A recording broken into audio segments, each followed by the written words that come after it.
اور ماں کی سزا بیٹی کو نہیں دی جا سکتی ہے۔ یہ بات میں نے آپ کے پوتے سے سیکھی ہے۔ میرا دل کہتا ہے کہ یہ دونوں اکٹھے ساتھ اچھے لگیں گے، خوش رہیں گے۔ ایک بار آپ بڑوں کا کیا فیصلہ غلط ہو گیا ہے، ایک بار چھوٹی کی بات مان کر فیصلہ کر دیں، ہو سکتا ہے کہ بہترین ہو۔ وہ گہری سانس لے کر اٹھ کھڑی ہوئی۔ سب کے سپاٹ چہرے دیکھ کر وہ سب کے سوالات سمجھ رہی تھی، مگر اس نے تاریخ رقم کی تھی کہ محرم رشتے کو ختم کروا کر اپنا رشتہ بنا کر بھی وہ کبھی خوش نہیں رہے گی۔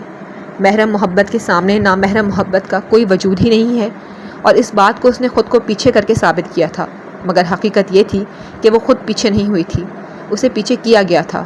محرم رشتے کے اندر اس کی دخل اندازی کو رب العزت کی طرف سے دھواں کر دیا گیا تھا۔ وہ مسکرا کر گھڑی پر وقت دیکھتے ہوئے بولی، ماہی، شاہ ایک بہترین انسان ہے، اور یہ انسان تمہیں اس حد تک خوش رکھ سکتا ہے کہ جہاں حد کی انتہا ہو جاتی ہے۔ اگر یہ انسان تمہیں اپنی دسترس میں لینا چاہے تو انکار مت کرنا، بلکہ بے فکر ہو کر آنکھیں موند کر اس کے سینے پر سر رکھ دینا۔ یہ باقی سفر تمہیں تمہارا ہاتھ تھام کر طے کروا دے گا۔ یہ چھوڑنے والوں میں سے نہیں ہے، تو بے فکر ہو کر سوچے سمجھے بغیر اس انسان کی دسترس کو قبول کر لینا۔ اور شاہ، تم اس لڑکی کو بہت لگن سے میں نے رب سے مانگتے دیکھا ہے۔ میں نہیں جانتی یہ کیا مانگتی ہے، مگر میرا دل کہتا ہے اس کا رب سے تعلق بہت گہرا ہے۔ جن کے تعلقات رب سے گہرے ہوتے ہیں نا، وہ رب کے بنائے بندوں کو تکلیف نہیں دیتے۔ خالہ جان، بیٹی سمجھ کر میری بات کا مان رکھ لیجیے گا۔ میرا یقین اور مضبوط ہو جائے گا کہ مائیں اولاد کی کہیں کوئی بات نہیں ٹالتی۔ میری فلائٹ ہے، میں چلتی ہوں۔ گہرا سانس لے کر وہ باہر کی طرف مڑی، مگر پھر ایک دم سے رک گئی۔ ماہی اور شاہ، گاڑی تک ہی چھوڑ دو۔ پورے ماحول میں موجود سکوت کو قدم بڑھاتی ماہی کے پیروں کی آہٹ نے توڑا تھا۔ وہ ہکی بکی سی اس کو چھوڑنے کے لیے اس کے ساتھ چلی تھی، اور وہ بھی ان دونوں کے پیچھے لپک گیا۔ میں چلتی ہوں۔ میں نے اپنا کیا وعدہ پورا کیا شاہ۔ میں محرم رشتے کی اس حلال محبت کے درمیان نہ اپنی محبت لائی ہوں، اور نہ اس پاکیزہ رشتے کو ختم کر کے نیا رشتہ بنانے کی کوشش کر کے آئی ہوں، اور مجھے امید ہے کہ میری بات مان لی جائے گی۔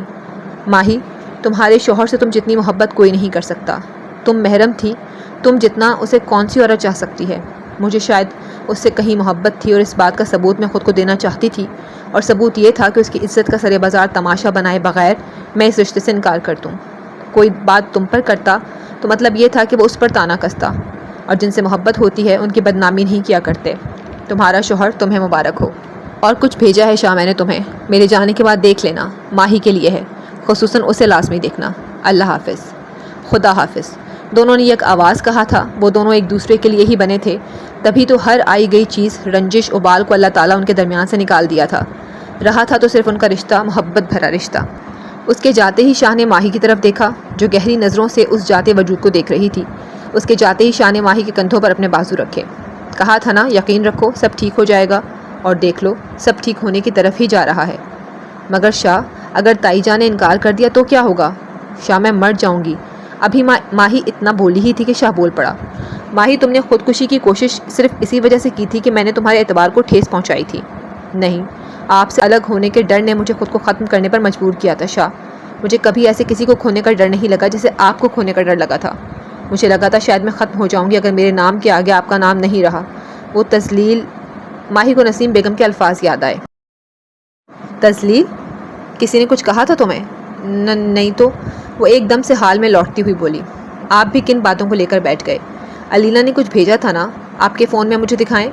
ماہی نے شاہ کے ہاتھ سے فون پکڑ کر اسے کھولنا چاہا، مگر پاسورڈ دیکھ کر وہیں رک گئی۔ پاسورڈ بتائیں۔ اللہ 786۔ اس نے جلدی سے فون ان لاک کیا اور واٹس ایپ جا کر علینا کا نمبر سرچ کیا۔ شاہ، اس میں تو اس کا نمبر ہی نہیں ہے۔ وہ اسٹارٹ میں دیکھو نا، جس نمبر سے میسج آیا ہے وہ اس کا ہی ہے۔ آپ نے اس کا نمبر سیو نہیں کیا؟ مجھے لگتا نہیں تھا کہ اس کا نمبر میرے فون میں ہونا چاہیے، کیونکہ جس بات کی وجہ سے اس کا نمبر میرے فون میں سیو ہونا تھا اس جگہ پر بہت پہلے کوئی اور آ گئی تھی، تو اس کی ضرورت نہیں تھی۔ وہ شاہ کا جواب سن کر اس کا ان باکس کھول کر اس کی بھیجی ویڈیو دیکھنے لگی۔ حسن کی ویڈیو؟ اس نے پھٹی آنکھوں سے اس ویڈیو کو دیکھا۔ ماہی کے الفاظ سن کر شاہ نے فون جلدی سے اس کے ہاتھ سے پکڑا اور اس ویڈیو کی طرف متوجہ ہوا، جہاں اس کو اسمگلنگ اور لڑکیوں کو اغوا کرنے کے کیس میں 15 سال کی سزا سنائی گئی تھی۔ وہ ششتر سی اس ویڈیو کو دیکھ رہی تھی۔ تمہارے ساتھ اور نہ جانے کتنوں کے ساتھ غلط کرنے کی کوشش کی، آج اس کو سزا مل گئی۔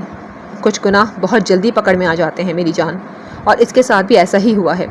ماہی کے چہرے کو تھپ تھپاتے ہوئے اس نے علینا کا بھیجا وائس نوٹ آن کیا۔ تم دونوں یہی سوچ رہے ہوگے کہ مجھے اس کا علم کیسے ہوا، اور میں نے یہ ویڈیو تمہیں تمہارا انتقام کے الفاظ سے ٹیگ کر کے کیوں بھیجی تھی۔ سنو حسن الوی، میری بیسٹ فرینڈ حوریہ کا بوائے فرینڈ تھا۔ ان کا تعلق پچھلے 4 سال سے تھا۔ یہ دونوں بہت بار امریکہ اور دوسرے ممالک ایک ساتھ آتے جاتے رہے ہیں۔ بہت بار اس نے اسمگلنگ میں حسن کا ساتھ بھی دیا تھا۔ وہ جو تمہیں اسٹور میں بند کیا گیا تھا نا ماہی، وہ بھی حوریہ نے حسن کے کہنے پر کیا تھا۔ وہ تمہیں سزا دینے کے منصوبے بنا رہا تھا کہ تمہارے بابا کو خبر ہو گئی اور وہ تم لوگوں کو پاکستان لے آئے۔ اس وجہ سے تم وہاں بچ گئی۔ جبکہ یہ وہاں کچھ نہ کر سکا تو اس نے یہاں آ کر تم سے شادی کر کے تمہیں ان لوگوں کو بیچنے کا فیصلہ کیا جن کے اس نے پیسے واپس دینے تھے۔ جب حوریہ کو یہ پتہ لگا کہ یہ لڑکیاں اسمگل کرتا ہے تو اس نے اس کا ساتھ چھوڑ دیا، اور وقت دیکھو کیسا آیا کہ اسے سزا مل گئی۔ اور یہ ویڈیو حوریہ نے جب مجھے بھیجی تو میں نے اسے بتایا کہ یہ کون ہے اور تم سے اس کا کیا تعلق تھا۔ تبھی اس نے مجھے امریکہ میں ہونے والے تمام معاملات سے آگاہ کیا۔ تو بس اس وجہ سے مجھے لگا کہ یہ ویڈیو تمہیں بھی ملنی چاہیے ہے، اس لیے تمہیں بھیج دی۔ حوریہ تم سے بہت شرمندہ ہے، وہ معافی مانگنا چاہتی ہے مگر آج کل وہ ٹھیک نہیں ہے، تو اس لیے اسے معاف کر دینا۔ اللہ حافظ۔ وائس نوٹ کے ختم ہوتے ہی وہ شاہ کے ساتھ لپٹ گئی۔ آنسو تھے کہ زارو قطار آنکھوں سے نکل رہے تھے۔ جانے شاہ، اس میں رونے والی کون سی بات ہے؟ کوئی بھی نہیں ہے، بس اللہ تعالیٰ پر یقین اور مضبوط ہو گیا۔ وہ بہترین انصاف کرتے ہیں اور انہوں نے آج مجھے انصاف دے دیا۔ اب اندر چلیں، اس سے پہلے کوئی آ جائے۔ آؤ۔ وہ اس کی آنسو صاف کر کے اسے اندر لے گیا جہاں سب دربان میں موجود تھے۔ ان کے درمیان بات ہو چکی تھی، یہ وہاں موجود لوگوں کی چپی بتا رہی تھی، مگر بات کیا ہوئی تھی وہ دونوں ہی اس سے ناواقف تھے۔ تبھی نسیم بیگم اٹھ کر کھڑی ہوئیں۔ میں ایسا کبھی بھی نہیں چاہتی تھی، مجھے میری بہو صرف علینا ہی لگی تھی، مگر نصیب کچھ اور تھا۔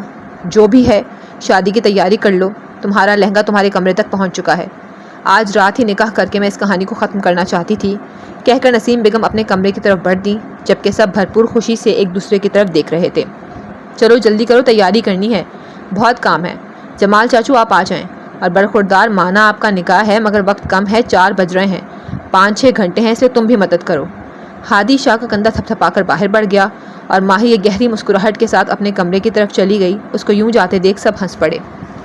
وہ لال گولڈن رنگ کے جال سے بھرا عروسی جوڑا پہنے، پلکیں جھکائے، شرم و حیا کے رنگ لیے اس کے سامنے بیٹھی تھی، جو کالی شیروانی میں ملبوس پچھلے آدھے گھنٹے سے بغیر کچھ کہے اس کو دیکھ رہا تھا۔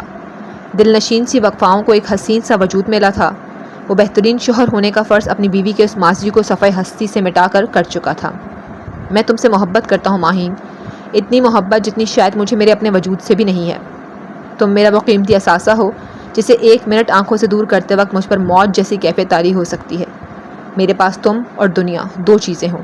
اگر مجھ سے کوئی ان 2 میں سے کچھ مانگے تو میں اسے اپنی دنیا دے دوں گا، کیونکہ تمہارے ساتھ کے ساتھ یہ دنیا میرے لیے اضافی ہے۔ آہستہ سے پلکیں اٹھا کر وہ دھیمے سے انداز میں بولی، میرے پاس صرف ایک ہی چیز ہے، وہ آپ ہیں۔ باقی جو تھا وہ اس کمرے میں آنے سے پہلے میں لٹا چکی ہوں۔ کوئی لڑکی اتنی خوش قسمت نہیں ہوگی جتنی میں ہوں، جس کا 2 بار نکاح ایک ہی شخص سے ہوا ہے۔ شش، تم یہ بات آئندہ نہیں کہو گی۔ دھیرے سے اس کے ہونٹوں پر اپنی شہادت کی انگلی رکھتے ہوئے اس نے اس کے ماتھے پر اپنی محبت کی مہر لگائی اور وہ آہستہ سے اس کی بازوؤں میں سمٹ گئی۔ شاہ اٹھ جائیں، آپ نے بچوں سے وعدہ کیا تھا کہ آپ انہیں سنڈے کو لے کر جائیں گے، اور ان بچوں نے پورا گھر سر پر اٹھایا ہوا ہے۔ ماہا یہ کہہ رہی ہے، حمین یہ کہہ رہا ہے، کبھی بیٹی کا بتاتی ہو کبھی بیٹے کا، میری بیوی بھی کچھ کہتی ہے، یہ بھی بتا دو۔ وہ بیڈ پر اوندھے منہ لیٹا آدھی کھلی آنکھوں سے اپنے سامنے بیٹھی ماہی کا ہاتھ پکڑ کر بول رہا تھا۔ آپ کی بیوی کہہ رہی ہے کہ اٹھ جائیں اور بچوں کو آؤٹنگ پر لے جائیں، اور مجھے بھوک لگ رہی ہے، اس لیے پلیز جلدی اٹھے، ناشتہ کرنا ہے مجھے۔ لے جانے حسن، اٹھ گیا ہوں۔ وہ فوراً بیڈ سے اٹھ کر واش روم کی طرف بڑھا، تبھی ماہی نے پیچھے سے آواز دی، شاہ آپ کچھ بھول رہے ہیں۔ وہ اس کے من جانب کھڑی ہو کر بولی، میں کبھی بھی نہیں بھول سکتا ہوں۔ وہ اس کے ماتھے پر محبت کی مہر ثبت کر کے مسکرا کر بولا، پچھلے 6 سالوں سے کوئی ایسا دن نہیں گیا جس دن میرے ہونٹوں نے تمہارے ماتھے کو نہ چھوا ہو، اور نہ ایسا دن کبھی آئے گا۔ تیرا میرا عشق ہمیشہ سلامت رہے گا، چاہے ہم رہیں یا نہ رہیں، کیونکہ ہماری محبت کی نشانی ہمارے 2 چراغ ہیں۔ اب جاؤ ناشتہ لگاؤ، 5 منٹ میں آیا۔ وہ اس کے بالوں کو بگاڑ کر ہنس کر نیچے بھاگ گئی اور وہ ہنستا ہوا واش روم کی طرف چل دیا۔